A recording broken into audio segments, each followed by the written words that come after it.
the Lord today gives a healing beyond hope to the 10 lepers. They dared to ask, but to be healed from leprosy was a miracle that was beyond expectation. And to ask would be a matter of desperation. And yet, we note, as did the Lord, that although as they went, when they were cleansed, they would have known it, they could not have missed the healing that was given to them. But only one returned to give thanks.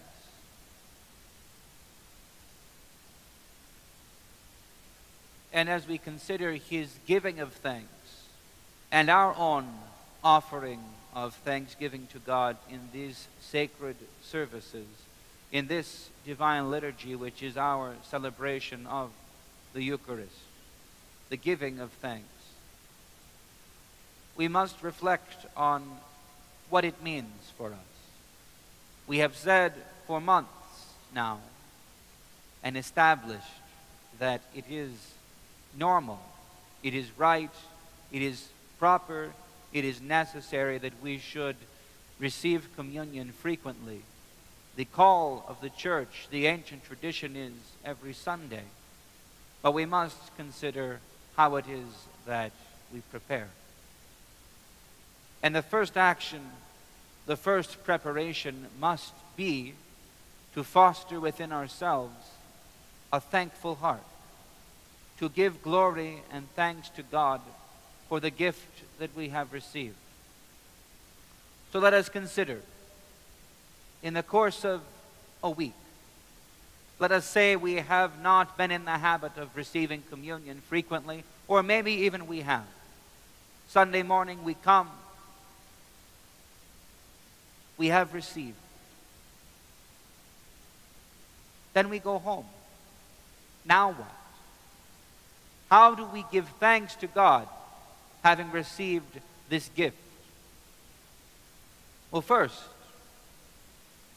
before we even go home, as we step into the coffee hour, we must be conscious that what we have done is a matter of gravity, a matter of enormous grace. We have been blessed to taste how good the Lord is. We have received the heavenly kingdom in our mouths and in our bodies.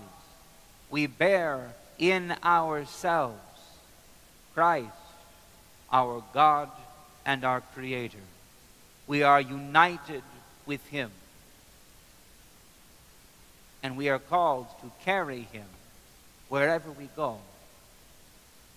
So in Thanksgiving, we walk down the hall. We go into the coffee hour. And immediately we will find ourselves faced with a choice. Because you all know how coffee hour is. Everyone starts to talk. Possibly a little bit of gossip. Who is here, who is not, who is sick, who is well. But our mouths have just received the King of Glory. And we are called to use them differently. So if we speak about someone who has sinned, then we should say not, "Oh my, did you hear?" But rather, may God give them strength and wisdom. We should close our mouths and open our minds and our hearts to offer supplication, prayer on their behalf. Knowing the great gift we have received, knowing the responsibility that comes upon us, having received God within ourselves, we act in accordance with it. This continues through the course of the week. Those whom we thought to pray for Sunday morning, we pray for Monday morning and Monday evening. and Tuesday and Wednesday, and so through the week. We build our habit. Having received grace, we act in a gracious way. Having received a gift, we are thankful in remaining conscious of the great gift. But there is another portion, not only to think thankful thoughts and pray thankful prayers and be thankful, but to act in a thankful way. God gives himself to us, so as soon as we have received the divine mysteries on our tongue, we are called to offer ourselves back to God. As soon as we receive communion, we begin to prepare to receive again. Not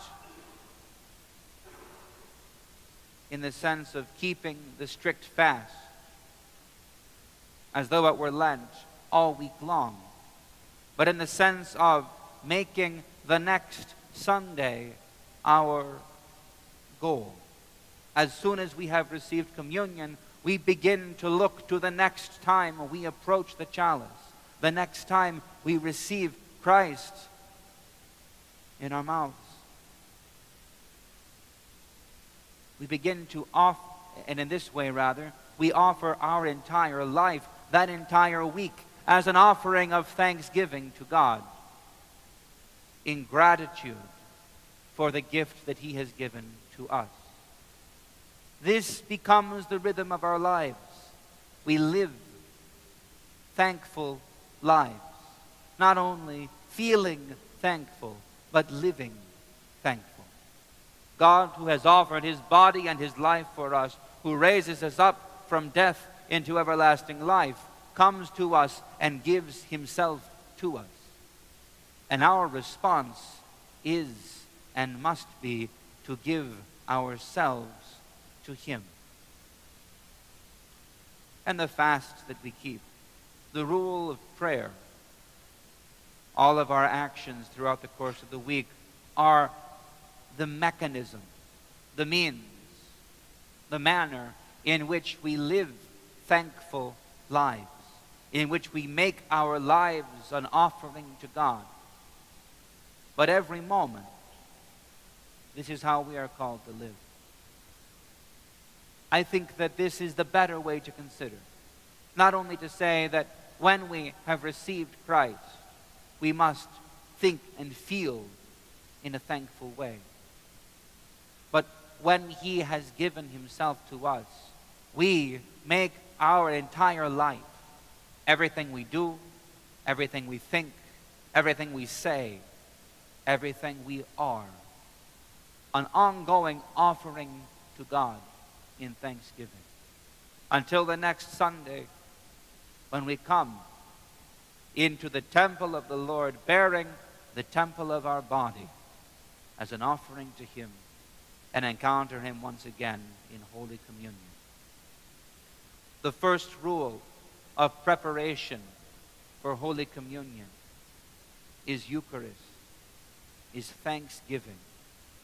Not only in mind, not only in word, not only in thought, but in action, in life, in being. We are called to become a Eucharist, an offering of thanksgiving to God, for he has given himself to us and calls us to oneness with him. Please stand, let us continue the divine liturgy.